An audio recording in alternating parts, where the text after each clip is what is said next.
The wind on Turnex, for wasn't wind, not really. It hissed between jagged black rock spires and curled like breath from a dying throat.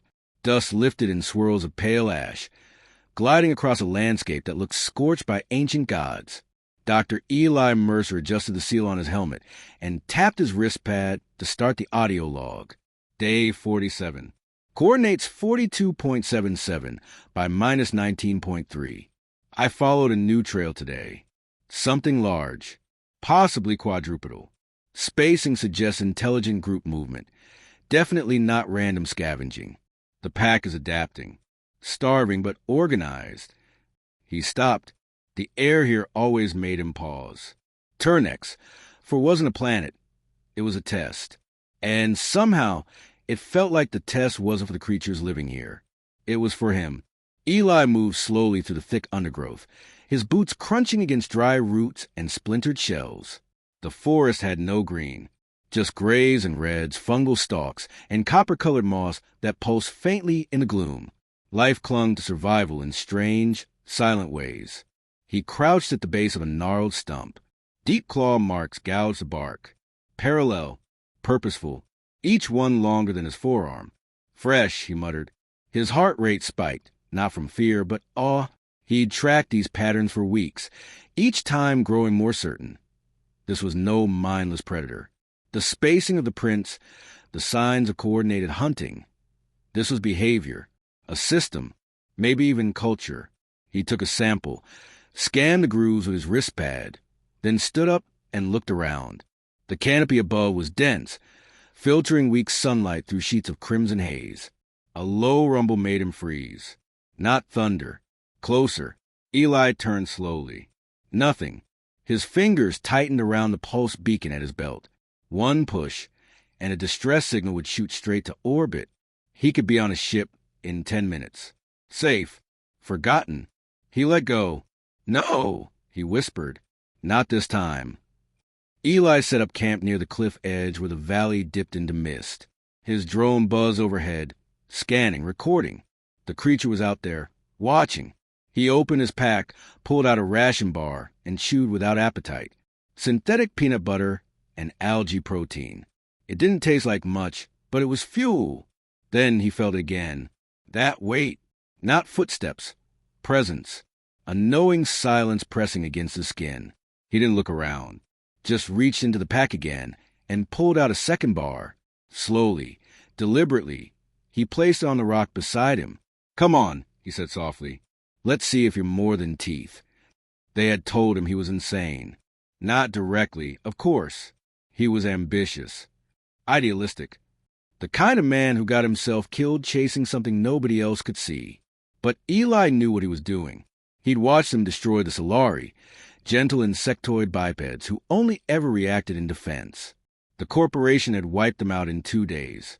And he had done nothing. Not again. This time he would speak first. Feed first. Trust first. The stars were rising when he heard the first real sound, a slow, wet exhale from the shadows behind him. He turned. There, just beyond the firelight, stood the predator. It was massive, 2 meters tall at the shoulder, 6 limbs balanced like a hybrid of feline and reptile, hide glinting with scale patterns that shifted in the flickering glow. Its head was angular, eyes forward-facing, nostrils flaring.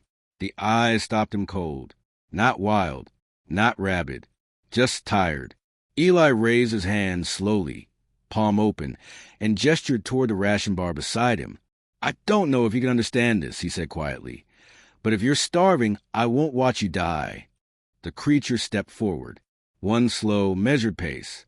Its gaze never left Eli. Another step, then another. It was close enough now that he could see the ragged ribs beneath its thick hide, the torn edge of one ear, the way it limped just slightly. Then it did something Eli didn't expect. It sat. Time stretched. The fire crackled. The predator lowered its snout to the ration bar, sniffed then, after a pause, snatched it with sharp jerk and backed away. It didn't eat. Not yet. It stared at Eli again, food dangling from its jaws, as if waiting. Eli slowly picked up his own ration bar and took a bite. Only then did the creature begin to eat. He didn't sleep much that night. But in the morning, the bar was gone, the creature too. Only deep paw prints remained in the ash. And beside them, a freshly killed bird creature, neatly gutted, feathers intact, laid on the stone near the fire. A gift or a message. Eli wasn't sure which. But either way, everything had changed. The kill lay on the rock like a ritual offering, its blood fresh, feathers fanned neatly, untouched. Eli crouched beside it, heart thudding. The creature hadn't just taken his food and left. It had given something back. He activated his wrist pad and spoke into the log, voice low and steady. Day 48. Subject responded non-aggressively to food gesture. Accepted ration bar only after observing me eat first. Returned with a fresh kill before dawn. Species may recognize symbolic exchange. He paused. No scientific term felt big enough. It wasn't just behavior. It was a choice, a response. It was communication. By mid-morning, Eli was hiking back to the same clearing, this time with 2 ration bars, a water canister, and a drone silently orbiting overhead. He laid everything out on a flat rock in the clearing, then backed away 5 paces and sat cross-legged. No sudden movements. His eyes scanned the edge of the foliage. The jungle was still, too still. A soft growl rolled through the air. And then it emerged. The same one, taller in daylight than he'd realized, with thick plaited limbs, gray-black hide ridged along the spine, and vivid amber eyes. It walked with purpose, circling the rock in slow, deliberate steps. The moment it stepped into the light, Eli saw it more clearly. Its side bore a long, shallow scar. Older, healed wrong. The left eye held a faint cloud, partial blindness. And still, it held itself like a leader, an alpha. Eli spoke softly, more to himself than the creature. You're the one they follow, aren't you? The creature froze. Its head turned, slowly. Eli didn't flinch. Instead, he tapped the ration bar and then touched his own chest. Mine. He took a bite, swallowed, pointed to the other bar. Yours. It approached the second bar, sniffed, lifted it gently in its jaws, backed away 3 steps and sat. Then it ate. They met again the next day. And the day after, always in the same spot, always the same steps. Presentation, mutual eating, silence. The 4th time, 2 more appeared. Smaller, younger, eyes sharp. One had a chunk missing from its left ear. The other limped heavily. The alpha snarled once, low and guttural. They stayed back. Eli offered 3 ration bars that time. When the alpha took his and nodded slightly, a gesture of allowance, the others approached and fed. No fighting, no snarling, just order, obedience, structure, a pack. Back at base, Eli sat beneath the dim glow of his lab terminal, reviewing the drone footage on loop. He labeled them. Alpha, the leader, half-blind. Notch, the smaller one with the torn ear. Limp, youngest, wounded. He began recording vocalizations, tail positions, stances, movement patterns. Low growls meant alertness. Shoulder turns indicated deference. Tail flicks meant irritation or warning. He sketched them, too. Every ridge, every scar. His field notes filled pages. But in one quiet moment, he stared at their eyes on the screen and whispered, "You're not animals, are you?" The 5th meeting changed everything. Eli brought a different ration, a pressed meat loaf substitute. Denser, stronger smell. He placed it down, ate a piece himself, then waited. The alpha approached, sniffed, then growled low. Not a threat, but confusion. It didn't eat. Instead, it nudged the food aside with its snout and looked at Eli. Just looked. Eli sat straighter. You don't like this one? He picked up the untouched portion and held it out again. The alpha didn't move. Instead, it opened its mouth slowly and released a soft, clicking growl. Not like the others. This was patterned, rhythmic. Eli's heart pounded. He activated his translator prototype, keyed to detect patterns in frequency and spacing. It pinged once. Then again. Prior food. Accepted. This. Unknown. The translation was crude. gaps filled with logic and guesswork. But the message was clear: recognition, differentiation, expression of preference. Eli stood and took a step back, overwhelmed. "You're talking." The alpha tilted its head. A quiet huff. Not challenge. Curiosity. The sixth day, Eli spoke first.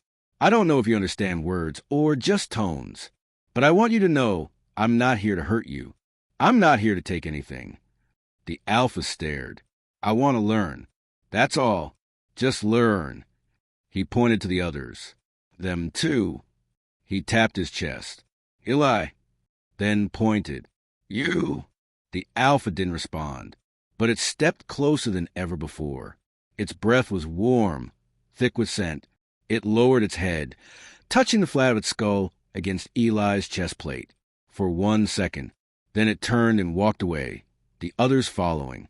That night, Eli sat alone at camp, no fire. He didn't need it. He wrote a law, but didn't speak it. Some moments didn't need narration. His fingers moved slowly over the tablet, typing the words manually. They know me now, and they let me know them. Not completely, not safely, but enough to keep going. The jungle around him buzzed. Life pulsed beneath ash and bone. He could feel it now, not just as a scientist, but as someone being watched and trusted. That trust was fragile, like glass held between claws. But it was real, and for Eli Mercer, that was enough to risk everything. Tomorrow, he'd bring something different, a new gesture, not just food, a question. The sky over Turnex was a lid of shifting charcoal clouds, and the wind carried the scent of rain and iron. Eli hiked through the dense underbrush with cautious urgency, his senses sharpened. Every day the pack changed, new behaviors, bolder movements, longer contact. Today had to be different. He carried no food this time, just a single object in his satchel, a smooth glass disc etched with a glyph, a symbol, a question. Eli reached the usual clearing. The rock was still there, blackened from old fire, leaves brushed aside by heavy paws. He placed the disc gently in the center. "Let's see if you're ready," he whispered. He backed away and waited. Minutes passed. The jungle whispered, rustled, then silenced. Kraith appeared first, the alpha, as always. He approached with unhurried steps, his eyes locked on Eli. Behind him came Notch and Limp. The rest of the pack remained hidden in the tree line. Kraith paused at the rock. His gaze dropped to the glass disc. He sniffed it, then looked at Eli. "This means something," Eli said, voice calm. "A mark. It's how we remember who we are." Kraith lowered his head, gently nosing the symbol, then tapped it once with a claw. The motion wasn't random. It was acknowledgement. Eli activated the drone hovering just above the canopy. It hummed to life, scanning, recording, translating. The software beeped softly. A pulse of audio emerged, rough and broken. "What slash is slash this?" Eli's breath caught. Not a growl, not mimicry. That was language. "It's a name. My name," he said, pointing to the disc, then to his chest. "Eli." Kraith tilted his head slightly. Then he stepped forward, raised a claw, and scratched 3 diagonal lines in the dirt beside the disc. No hesitation. No instinct. Deliberate. Eli whispered, "You just sign back." Their meetings grew longer. The pack no longer waited in the shadows. They sat in a loose half-circle behind Kraith. Eli named the new one silently as he observed. Red Eye, the second largest, one eye bloodstained. Curl, younger, tail coiled tightly when resting. Eli rationed food, less often now. The pack was hunting again. Their movements were efficient, fluid. The weakness he'd seen before had vanished. But then the screams came. It happened in the late dusk of day 54. Eli was following the pack trail northeast when he heard the sounds, guttural snarls, bone-splitting cracks, and one long, piercing wail. He sprinted toward it, pushing through the brush, stumbling over roots. His drone followed. The scene opened like a stage soaked in blood. A rival pack, larger, more feral, had ambushed him near a narrow ridge. Kraith's group was surrounded, backs to the slope. Red Eye was down, pinned. Without thinking, Eli shouted, Hey! Every head snapped toward him. The moment broke the stalemate. Craith lunged at the largest attacker, jaws locking on the creature's throat. Notch flanked left. Curl leapt from a ridge. The rival pack scattered, howling into the dark. But the damage was done. Limp, small, loyal, wounded Limp, was dragging himself across the rocks, a deep gash torn down his side. Eli rushed to him, pulling Medj off his kit, his hands moving automatically. It's okay. You're okay. Hold still. He sprayed the wound, sealed the gash, injected antibiotics. The creature whined, eyes wild with pain. Behind him, Craith stood still, watching, breathing heavily, blood coating his jaws. Eli didn't move away. I'm not taking him, he said. I'm helping. That's all. Craith stepped closer. The others tensed, but the alpha didn't attack. He knelt, if it could be called that, beside Limp, and then, slowly, deliberately, he lowered his head until it rested against Eli's arm. They stayed like that until night swallowed the sky. The pack retreated to their den ridge. Eli followed at a distance, stopping at the tree lean. He knew his place. Not inside, but near. He watched as Craith licked Limp's wounds. Notch curled around them both. Red Eye limped off but returned with food. The pack was hurt, but whole. That night, Eli sat by his campfire, exhausted. He didn't record a log. He just watched the flames. His mind replayed Limp's screams, Craith's stillness, the warmth of his skull against Eli's arm. He was awoken hours later by the hum of a message alert. The orbiting relay had picked up a transmission. Dr. Mercer, this is Commander Hale of the Frontier Survey Corps. We've received your partial logs. Orders are to begin extraction. You'll be pulled within 48 hours. Expect retrieval drop. Out! Eli stared at the message for a long time, his hands clenched around the tablet. Not in panic, in resolve. They would come with guns, with protocol, with fear. He looked toward the jungle, toward where the pack slept, injured, alive, trusting him. He couldn't let them become another Solari, another buried secret under corporate excuses. He rose. Tomorrow, he'd tell them. All of it. He didn't know how, but he would find a way, because the bond they'd built wasn't made of data. It was earned in blood and silence. Rain swept the forest before dawn, a gentle but persistent curtain that darkened the air and masked all scent. Eli stood just beyond the ridgeline, cloak soaked, heart beating too fast. The message replayed in his head. Extraction in 48 hours. 40 now. He had less than 2 days to warn the pack, explain the threat, and figure out how to stop the Corps from doing what they always did. Label, contain, erase. Cray sat nearby, unmoving, eyes glowing faint in the pre-dawn light. He hadn't spoken again, not in words, but Eli didn't need sound to understand the tension in his body. Something was shifting, not just in the pack, in the sky. Eli knelt, fingers brushing damp soil. He drew a circle, then a triangle inside it. Around the triangle, he marked 3 dots. Landing gear positions, standard core drop pattern. Cray stepped forward, studying the diagram. He didn't blink. They're coming, Eli said, tapping the triangle. Humans. My kind. Soldiers. Craith's head lifted slightly. They won't ask questions.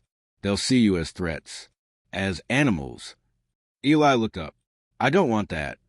Craith's shoulders rose, slow and deliberate. A long, low rumble escaped his chest. Not a growl, but something older. A tone of recognition. I'm trying to stop them, Eli said, but I need you to trust me. In response, Cray stepped forward and placed a paw over the circle. Pressed, dragged it through the mud, smearing the image until it vanished, together or not at all. The pack moved in silence that day, trailing through narrower valleys, keeping low. Eli followed, watching their body language. They weren't just fleeing, they were scouting. Red Eye moved ahead, alone. Notch lingered beside Eli, brushing his shoulder once, accidental or intentional. He wasn't sure. Curl was missing. Limp, still recovering, stayed close to Craith. Despite the pain, he moved. That mattered more than words. Around midday, Eli climbed a high ridge to ping the orbiting relay. He uploaded logs, edited, altered. No direct footage of the pack. No signs of advanced intelligence. Field remains uninhabited. Ecosystem recovering. Apex predators observed. Territorial. Low threat to human presence. He knew it was a lie, and he knew the Corps would see through it. He needed something more. That night, as the pack settled in a shallow cave, Eli unpacked the last of his salvaged tech, a microprojector and a DNA reader. He placed both on the ground between himself and Kraith. I need your help. He held out a vial, freshly capped. Inside was a single tuft of fur and a trace of blood from the battle 2 days ago. Kraith looked at it, then at Eli. This, Eli said, activating the scanner, proves what you are, what you're not. A hologram flickered to life above the projector. A spinning double helix, lines of data cascading alongside. But what mattered was what glowed beneath it. An overlap. Human, not fully, but enough. A shared strand. The crowding theories about Turn X4's failed colonization came rushing back. Genetic manipulation. Abandoned hybrid programs. Lost biolabs. You were made, Eli whispered. Not found. Not evolved here. Kraith stepped into projection. The strands of DNA shimmered across his fur. Then he leaned forward gently and let the data pass over his brow. Sometime before dawn, Kerr returned. Eli woke to her whimpering. Her flank was scored deep, and she carried no food. Just something clutched in her jaws, a long metal shard. Eli took it from her and blinked. A core beacon spike, issued only to recon teams. They were already here. He didn't wait. He opened his channel to orbit. Command, this is Mercer. I advise aborting ground operation. Hostile terrain. Predators active. The reply came within seconds. Extraction continues. Drop point confirmed. 10 hours. Gear up. No negotiation. Eli turned to Kraith. You don't understand what they're bringing. He pulled his sidearm from the kit. He had never fired it on this planet. Now he placed it on the ground between them. Kraith stared at the weapon, then at Eli, and for the first time, the Alpha bared his teeth, not in threat, but in challenge. Eli nodded once. He understood. They moved quickly through narrow canyons, terrain the pack knew better than satellites. Kraith led. Eli and Limp flanked the rear. They crossed bone fields, fossil-strewn slopes where dead things had once lived. Maybe others like them. By late afternoon, the sky cracked with fire. The shuttle descended. Not a sleek rescue craft, but a gunmetal drop cruiser, armed, flanked by 2 drones. Eli watched its belly split open midair, releasing cargo pods the size of tanks. This is how they treat threats, he whispered. Kraith turned slowly toward him. No fear, only stillness. Then he moved toward the pods, silent as shadow. Eli followed, cresting the final ridge above the landing zone. Below, soldiers in exoframes deployed defensive nets and shock barriers. Their movements were fast, efficient, mechanical. And they didn't see the shapes in the trees above them. Not yet. Eli clicked his comm. Command, this is Mercer. Call them off. You're walking into a live den. Static. Then, stand by, Mercer. Operation has moved to secure protocol. You are relieved. Prepare for uplink retrieval. Don't do this, he hissed. They're sentient. I have proof. I have logs. We read no such data on record. Shuttle override in process. They'd already erased him from the system. He had a choice now. Run. Be taken. Leave the pack to be wiped out. Or stand. Stay human not just by species, but by action. He activated the microprojector again and threw it forward into the drop zone. The DNA helix flared in the air above the troops. Giant, bright, impossible to miss. See that? That's your mistake. You're not killing predators. You're killing the descendants of your own damn experiments. The soldiers froze. One pointed. Another raised his rifle. A shadow fell across them. Kraith dropped from the trees like a missile. Not on them. Between them. He roared. Not rage. Not threat. Warning. And then he turned his back to the soldiers. Eli emerged slowly, unarmed, hands up. The commander stepped forward, helmeted, silent. Eli held his breath. Then the commander lowered his rifle. "I want answers," the voice said. "You have 60 seconds." Eli nodded toward Craith, who still stood tall, flanked by Curl and Limp. Notch circled overhead. "They're not the danger," Eli said quietly. "We are." The tension on the ridge felt like a razor's edge, honed and waiting to cut. Eli stood between worlds. Behind him, Craith and the pack, eyes unblinking. In front, the commander of the drop cruiser squad, armored head tilted slightly as if calculating angles and outcomes. The DNA projection still hovered, flickering in the thin dusk air like a challenge. Proof of kinship in a war zone. "You said 60 seconds, Eli said, voice firm but not defiant. "Here's your answer. They're not what the Corps thinks. Not animals. Not wild. They're ours. We made them, and then we abandoned them." The commander said nothing, but the rifle barrels lowered a few degrees. Behind Eli, Craith stepped forward. Not aggressive, deliberate, measured, his eyes fixed on the commander's visor. No growl, no posturing, just presence. Eli took a breath and pressed on. They have a social hierarchy. Language, memory. They care for their injured. They can learn. You think you're dealing with biohazard predators, but you're walking into a culture, one that remembers who betrayed it. The commander finally spoke. "Why didn't your report mention any of this?" "Because I didn't trust HQ, and I was right not to. You wiped my logs before I finished transmitting." Silence again, then a quiet click as the commander removed her helmet. She was older than Eli expected. Late 50s, skin weathered, gray braided back. Her eyes weren't cruel, just tired. "You're Mercer?" He nodded. She gestured toward Craith. "And this one, Alpha. He understands us better than we deserve." The woman studied Craith for a long moment. "We pulled records after your transmission tripped the automated AI filters. You're not wrong. There was a hybrid research project on Turnex 4, black site pre-war. When the facility failed, they sterilized the zone, or so they claimed. They missed something," Eli said, "and that something evolved." More soldiers had gathered now, some with weapons raised, others merely watching. The drone still circled above, scanning, unsure of friend or foe. Eli walked toward the projection and pointed at the helix. "That overlap? It's not natural. It's designed. The pack carries human-coded genes, adapted for this planet's biosphere, built for intelligence, strength, survival." The commander crossed her arms. "And now you want us to do what?" "Leave them. I want you to recognize them. Let me finish the study. No containment. No strikes. Give them status. Protection. That's not my call." "Then make it yours," Eli said, "because the next person who comes might not hesitate." She looked at him, then at the pack, then finally at the sky.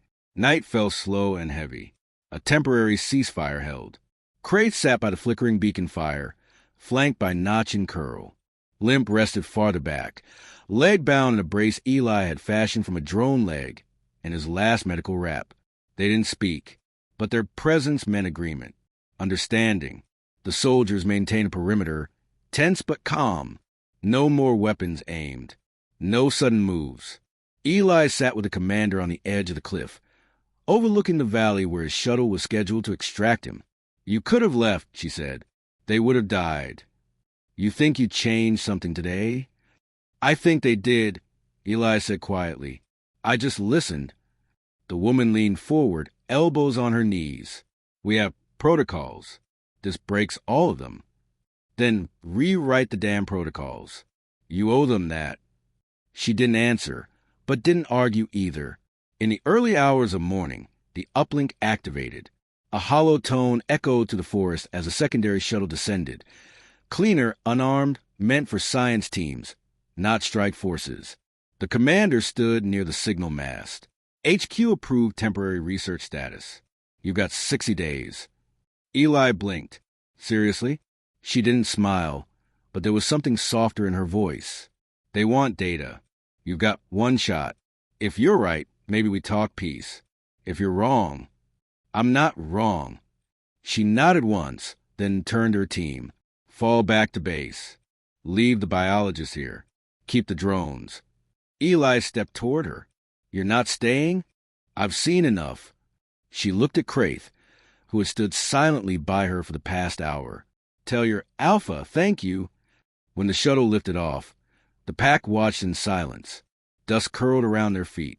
The roar faded, and for the first time in weeks, the sky above Turnex 4 was clear. Eli spent the next 2 days cataloging every behavior he observed: grooming rituals, shared sleeping patterns, nonverbal signals, food distribution. He taught Notch how to sketch in the dirt, basic pictograms, object recognition. Notch responded with shocking speed. Curl brought him bones, ancient, fossilized, and laid them at his feet like offerings. Kraith stayed near him always. Protective, perhaps, or curious, or both. By the 5th day, Eli tried something different. He brought out an old voice recorder and pressed record. My name is Dr. Elias Mercer. This is day 5 of peaceful coexistence with the Turnex for predator hybrids. I no longer call them predators. I call them the people. He looked up. Kraith tilted his head, ears twitching. They are not what we feared. They are what we forgot. Resilient, intelligent, and yes, forgiving. Where we failed them, they survived. Where we abandoned them, they remembered. He stopped the recording. Saved it. Kraith stepped closer and nudged his shoulder. A quiet huff of breath. Approval? Maybe we're not so different after all, Eli murmured. By day 12, Kraith brought him something new. A carved stone marked with claw and pigment. Shapes. 3 tall figures. 1 smaller. Eli's breath caught. It was them. Him. With the pack. They'd recorded him. 2. Not with data. With memory. With story. At night. Under the stars. The pack gathered around the fire. Eli sat at the center. And this time he didn't speak. He listened. Notch began to hum. A low, throaty vibration that built in rhythm. Curl joined. Then limp. Kraith, last of all, let his voice rise. Not a growl. Not a warning. A song. A song of survival. Of kinship. Of change. And Eli knew then, humanity didn't bring civilization to this world. It found it here, and had the wisdom, finally, to see it